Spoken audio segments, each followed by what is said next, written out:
Michael Patrick MacDonald, All Souls, your story of growing up in the 1970s and 80s in poverty, not so far from here in Boston, in Southie, which is Boston, of course, and also in this library. You've probably spent more time in this library than maybe all of us put together, having grown up close to it and having had it been a respite for you in your life. You trace your family's history through living in the projects, through your mother's 11 pregnancies, and I just have to do this, having had only one child. Listen to the years this woman was pregnant. 56, 57, 58, 59, 61, 63, 64, 66, 75, and 76. That's a lot of years pregnant. Right? She also witnessed the death of 4 of those children, your siblings, and in the absence often of a father. Something about that life fueled you in an unusual way. It inspired you to break out of kind of clannish cover-ups and neighborhood brawls and the drug dealings that you witnessed, to go on and have that be something that you began to work against in favor of people knowing more about themselves and living good lives. Your work as an activist is what I'm talking about, and your book is part of that too. You could have just as easily written a novel, Frank McCourt did, or a screenplay. It'd be a very exciting Boy from Southie movie, but you chose memoir. What appealed to you about that form? Why did you choose memoir?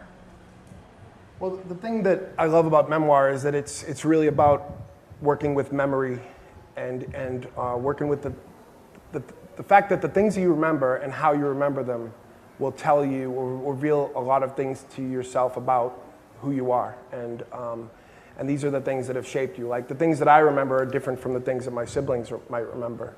And the other thing, what inspired me the most, I mean, I wanted to go in depth, and that was the, that's why I would want to not do a screenplay. I would, want to do a book. But the reason I wouldn't do it in novel form is because, for me, the truth-telling aspect of it was an important part of it. As I wrote it, we were still in the grips of this kind of code of silence in the neighborhood. And there were a lot of things that weren't told, not just about the gangster stuff and the drugs and the deaths in the neighborhood, but even, I felt like all my life, my whole perception of what happened during the busing era as part of that story was something that someone who had experienced it, who was a kid in the riots, that was something that hadn't been told. And it was something that really hadn't been told other than with the book Common Ground from a class perspective. And I just felt like the conversation was always around race without class. And the conversation around busing needed to involve both. The entire book for me, more than being about me or my family or about Southie, is about race and class. Both of the books together deal with not so much working against the things that I come from, of course, some of the things going on in the streets, some of the gangster manipulation, some of the political manipulation, the manipulation from the powers on high during the busing period, but there are a lot of things that I was also embracing about where I come from, and actually learning to love that stuff in my life. Getting out is one thing, but for me, the greater resilience in my life has come from the ability not so much to get out, but the ability to go back again. And so going back and making use of this stuff, whether it's through the community organizing or activism or through the writing or just familial relationships, that's more important to me than getting out and escaping and going out, So it's really about embracing everything, all of it, the best and worst aspects. Michael, when you were a little boy, were you always telling stories in your head?